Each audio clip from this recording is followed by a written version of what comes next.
Bonjour et bienvenue à vous, pèlerins du web. Après avoir posé les bases industrielles avec la domestication du cheval, voir la vidéo 4 de cette playlist La fantastique histoire les animaux de trait, et la maîtrise du bronze, voir la vidéo 5 de cette playlist La fantastique histoire un nouvel âge, et les bases géographiques sur lesquelles les choses qui nous intéressent évoluent, avec le descriptif de la grande steppe eurasienne, voir la vidéo précédente, nous devons, avant d'entrer dans les détails des peuples constituants, nous pencher sur le quatrième critère qui cimente les populations et qui flèche leur évolution et leur développement. Après le cheval, après le bronze, après la géographie, vient donc les moyens d'élocution. Nous disons bien élocution, car dans les temps qui nous occupent et sur les territoires que nous avons définis, l'écriture n'existe pas.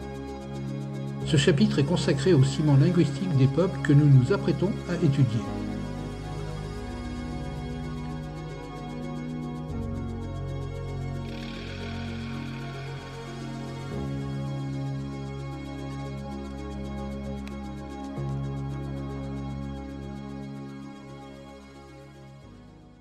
Vers moins 3500, alors que la Mésopotamie s'apprête pour sa part à entrer dans l'histoire, les steppes d'Asie centrale sont habitées aussi bien par des locuteurs indo-européens que par des locuteurs de langue altaïque.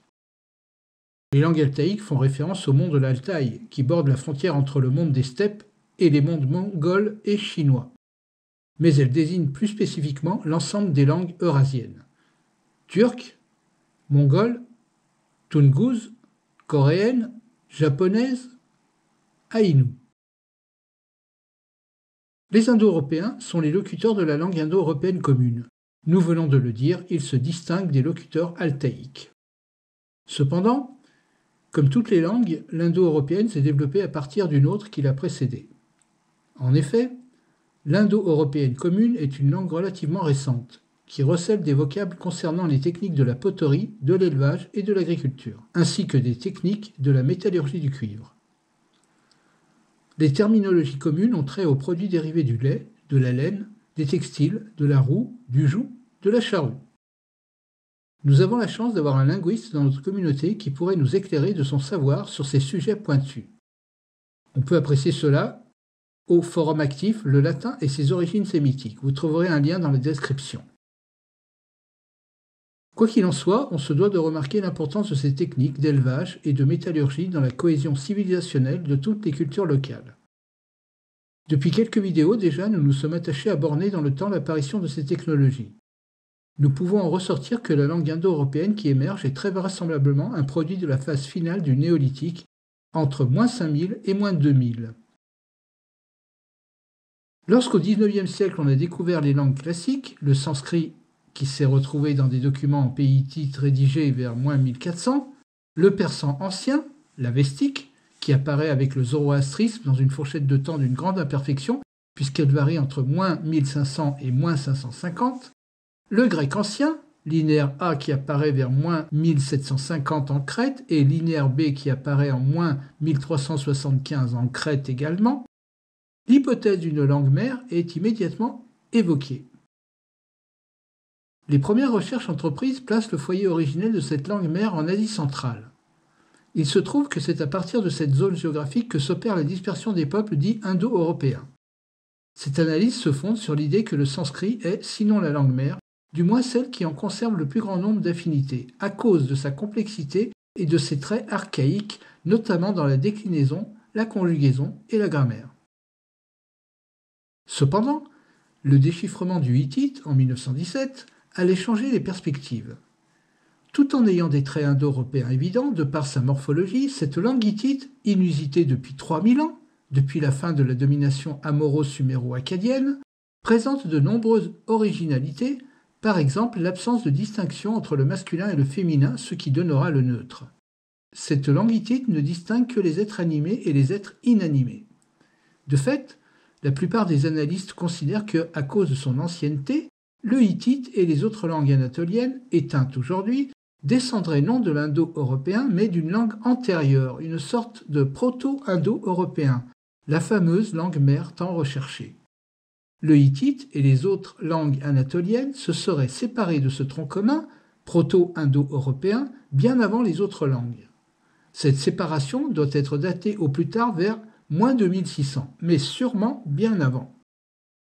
Quant aux proto-anatoliens eux-mêmes, ils se sont, selon toute apparence, séparés très tôt. Nous avons estimé leur différenciation autour de moins 6400, au moment des migrations syro-anatoliennes. Afin de fixer des repères, rappelons les millésimes suivants. Moins 6400, c'est le début de l'irrigation en pays de Sumer et le début des migrations syro-anatoliennes. Le riche sujet des migrations syro-anatoliennes a déjà été plusieurs fois traité. En moins 5400, c'est la fondation de Eridu en pays de Sumer.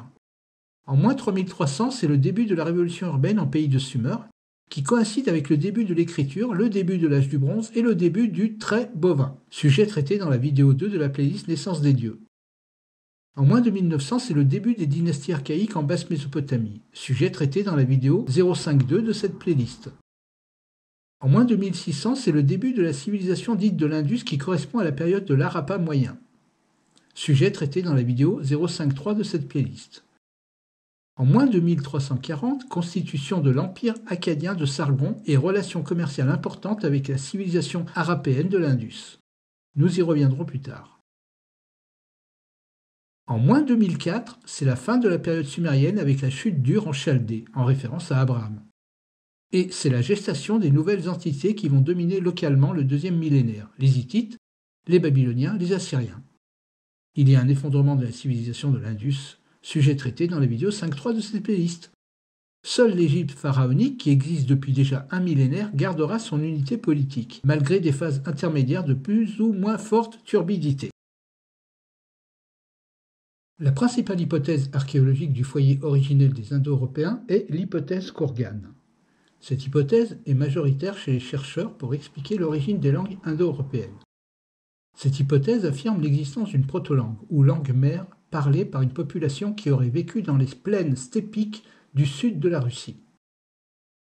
Introduite par Maria Gimbutas en 1956, l'hypothèse Kourgan combine les données de l'archéologie avec celles de la linguistique pour tenter de localiser le foyer originel des Indo-Européens. Le nom de cette hypothèse vient du terme russe d'origine turque Kourgan, qui désigne les tumuli funéraires caractéristiques de ces peuples et qui signale leur expansion sur un territoire. Cette hypothèse Kourgan, qui a eu de fortes répercussions sur les études indo-européennes, suppose une expansion progressive de la culture Kourgan depuis son bassin originel des régions du Dniepr, du Don et de la Volga, à partir de moins 3700 avec la culture de Maïkop, jusqu'à embraser la totalité de la steppe pontique à partir de moins 2500. Maria Gimbutas, née en 1921 et décédée en 1994, insiste sur la diffusion de la métallurgie du bronze pour suivre la dispersion des peuples de culture Kourgan. Elle définit le kourganisme comme une évolution culturelle qui provoque un changement spectaculaire en Europe. Les premiers constructeurs de Kourgan apparaissent dans la steppe eurasienne entre moins 4000 et moins 3500.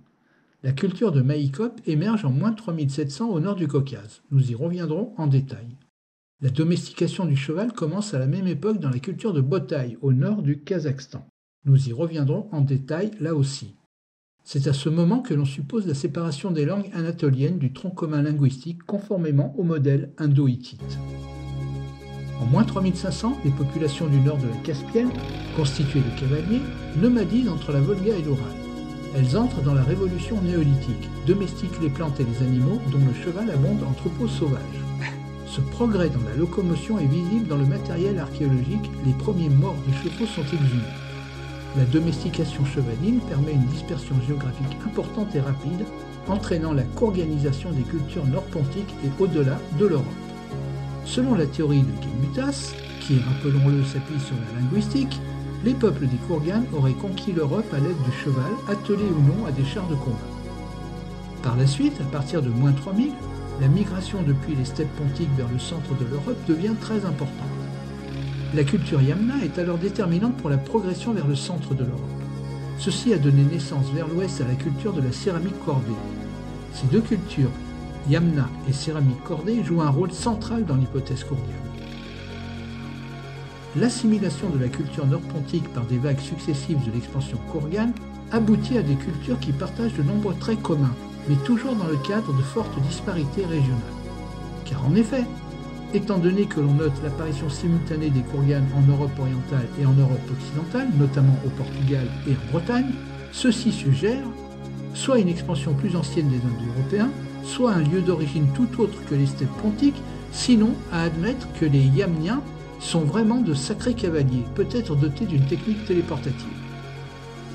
Du point de vue linguistique, le processus de satémisation s'est opéré entre -3500 et -3000. Le processus de satémisation est la séparation géographique à partir du proto-indo-européen, parlé par les populations nomades du nord de la Caspienne, entre les langues satèmes, la baltique, la slavique, l'arménienne, l'iranienne, l'indo-arienne et les langues centones, la celte, la lusitanienne, la germanique, l'italiote, la grecque pour l'Europe de l'Ouest et la tocharienne pour l'Asie centrale. Toutes ces langues se différencient et deviennent des dialectes, lesquels ne seront vraiment différenciés et indépendants qu'en -2000. La culture kourgane s'étend ensuite sur toute la steppe pontique entre -3000 et -2500, tandis qu'en -2700, la civilisation minoenne apparaît en Crète. Entre -2500 et -2000, le proto-grec et les langues paléo-balkaniques sont parlées dans les Balkans, et les langues proto-indo-iraniennes sont identifiées dans la culture d'Andronovo au nord de la mer Caspienne.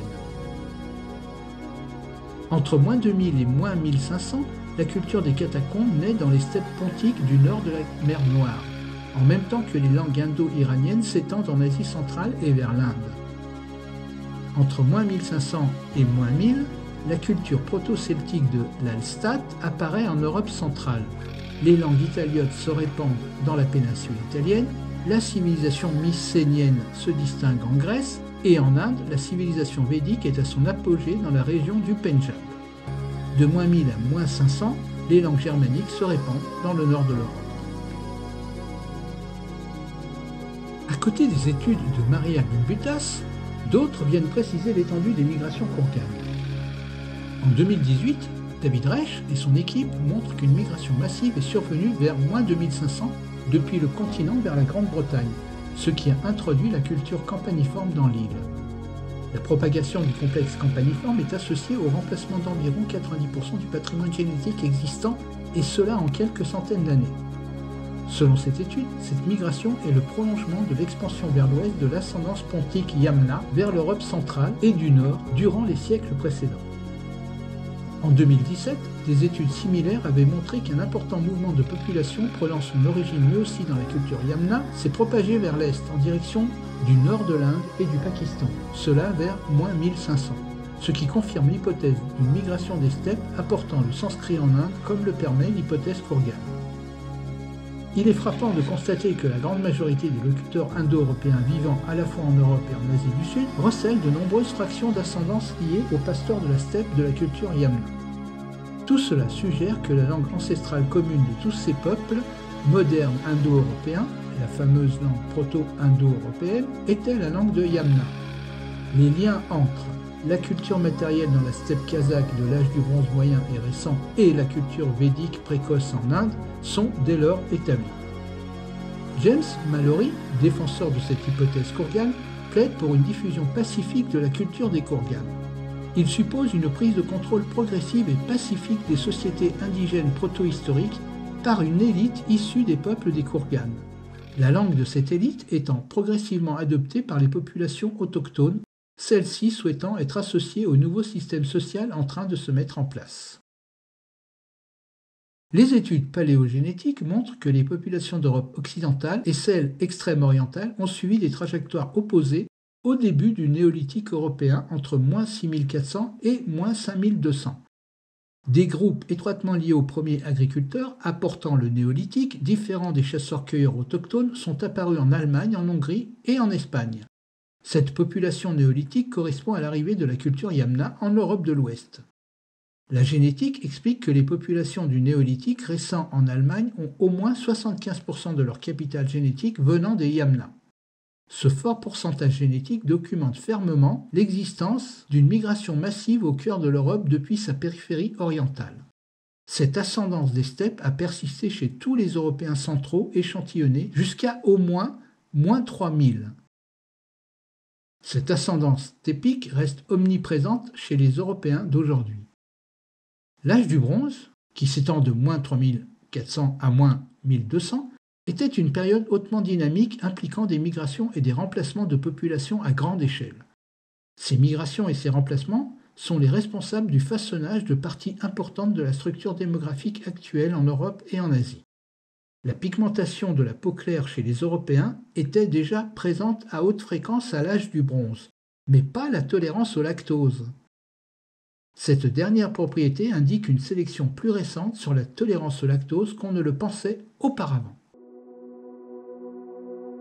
Nous avons à présent toutes les bases, industrielles, géographiques et locutrices, pour appréhender l'étude chronologique des différentes cultures pontiques qui se succèdent entre moins 6400 et moins 1350. C'est ce que nous allons voir dans les vidéos suivantes.